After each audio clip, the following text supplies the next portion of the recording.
here at Corinium Museum in Cirencester. I've already seen some amazing bits of ceramic which look very familiar. Let's go and have a look.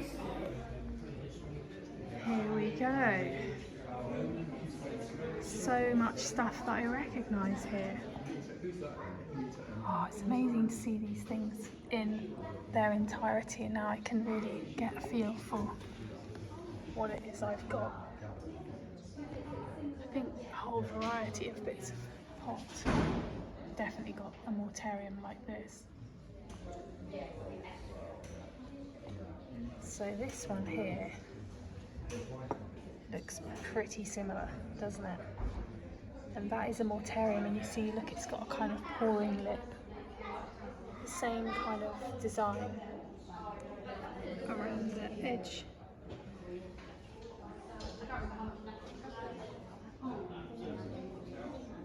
This piece of greyware.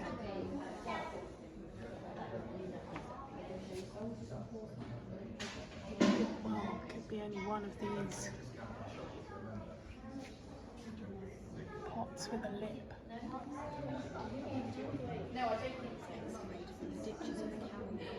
I don't see anything similar to this one. This piece looks very similar to this jar, certainly in colour.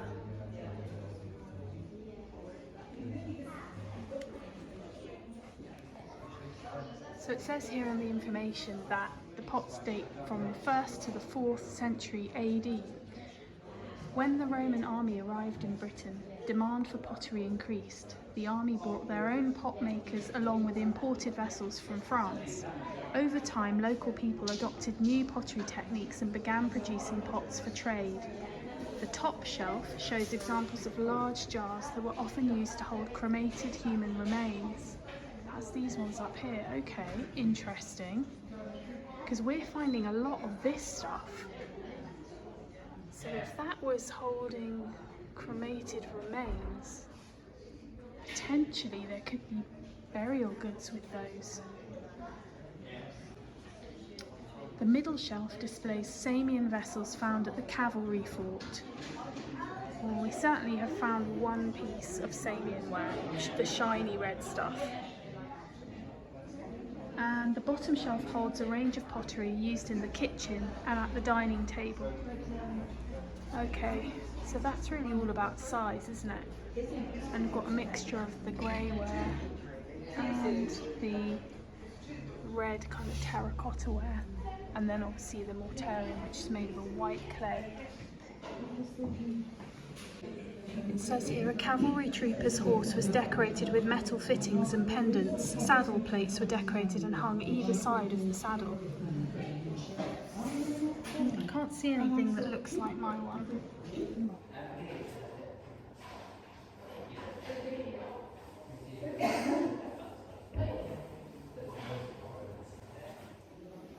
There are amazing relics from the town here. Bits of pillar and capital and column. So beautifully carved. It's almost as if he doesn't want any customers for his butcher's shop, isn't it? Oh, this is cool. This is how a kitchen would have looked in about 200 AD. Food was cooked over a charcoal fire on a raised stone hearth. The cooking pots stood on iron tripods or gridiron. On the table are utensils and pots used for preparation and serving. Food was often heavily seasoned with herbs and salt. Spices and pepper were expensive imports used only by the rich. A special type of bowl called a mortarium with a pouring lip and roughened inside surface was used for crushing and grinding.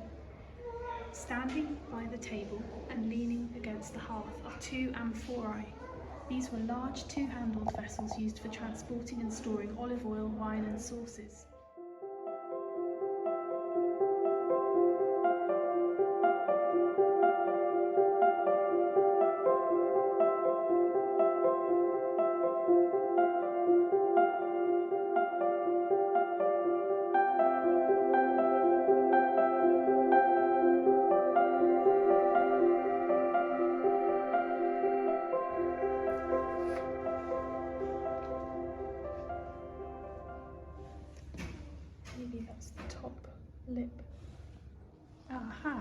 Here we have building materials. Stone roof tiles like this were used in the Cotswolds. They're made out of sandstone used on later Roman houses in the 3rd and 4th centuries AD. We've got a date. Here we go, tesserae. These are the small blocks that we use to make floors. They're made out of different materials like stone and clay. Okay, so those are chunky. They're more chunky than what I found. I think that means that I haven't found mosaic. This is a steel yard, for anyone that's heard the word steel yard weight. The steel yard, or statera, the weight was slid along the length of the arm until it balanced the goods being weighed. These beautiful objects are all things to do with food and dining. Look at the shape of those spoons. And that there is a wine strainer. Amazing! The mount that I found is in the cabinet. The exact same one.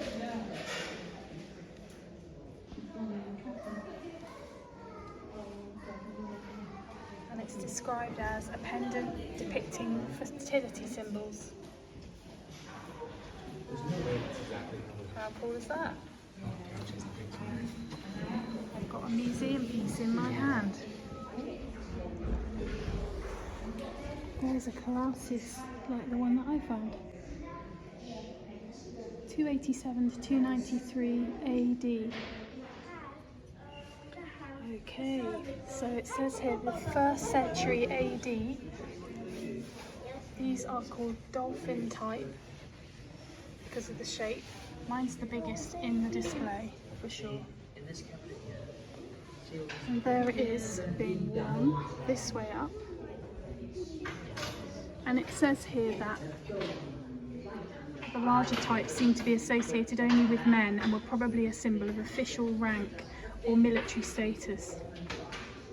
Worn like a safety pin. And it's quite interesting because these have all got their pins, or some of them have anyway. Mine's obviously lost its pin now. Here's a bit more detail on that amphora. And I do think that's what this fragment is, because if you look at the profile of it, I think it must have gone like this, around the top. Well, I'm going to say this is the best museum I've ever been to for Roman stuff. It's really well thought through, the displays are incredible, the lighting is good, you can see the artefacts really, really well. It's quite possibly the best £7.40 I've ever spent, and if you ever get to come here to Cirencester, I would highly recommend coming in here. It's really super interesting and very well presented.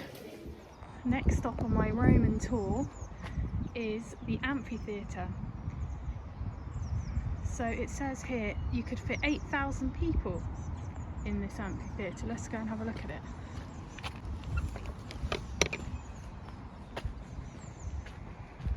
I'm excited.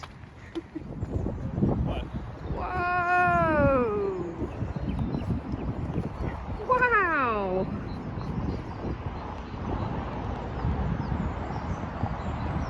So I was thinking about this amphitheatre, that it's one thing sitting and watching gladiatorial games in Rome in the sunshine, but here in Cirencester it's a slightly different kettle of fish, isn't it?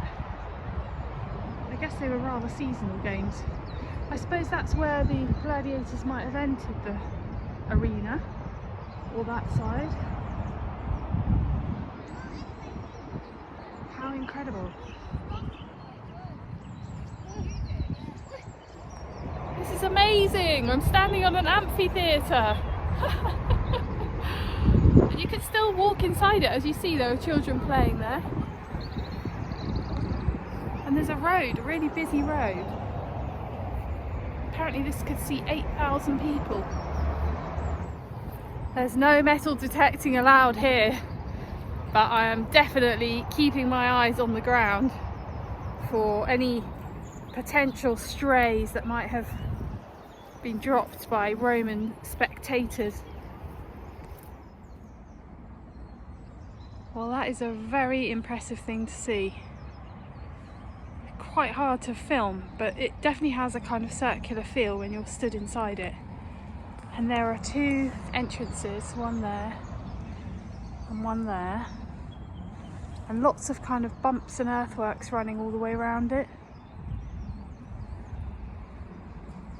You can imagine it full of people.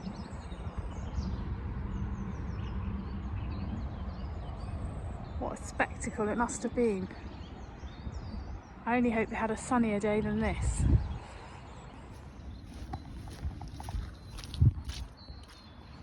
Here we go. The amphitheatre is one of the largest surviving examples in Roman Britain. It was built in the 2nd century AD for the people of Corinium as a stadium for public sport and entertainment. Constructed on the site of a limestone quarry, large banks which survive today were built to support tiers of seating for spectators.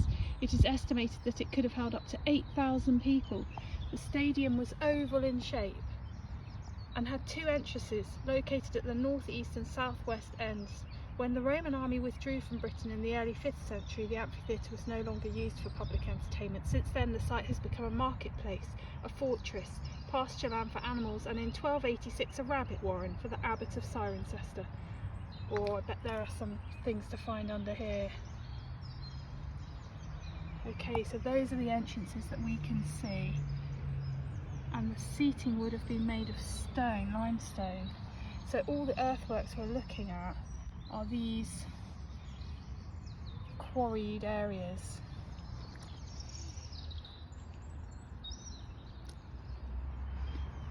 And here's the entrance.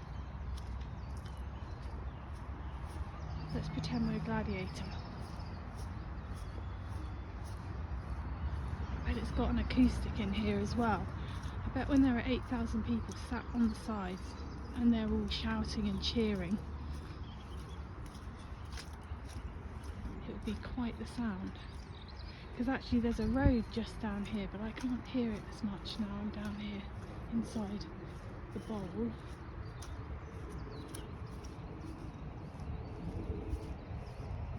I wonder if the stone seats are still underneath all this grass.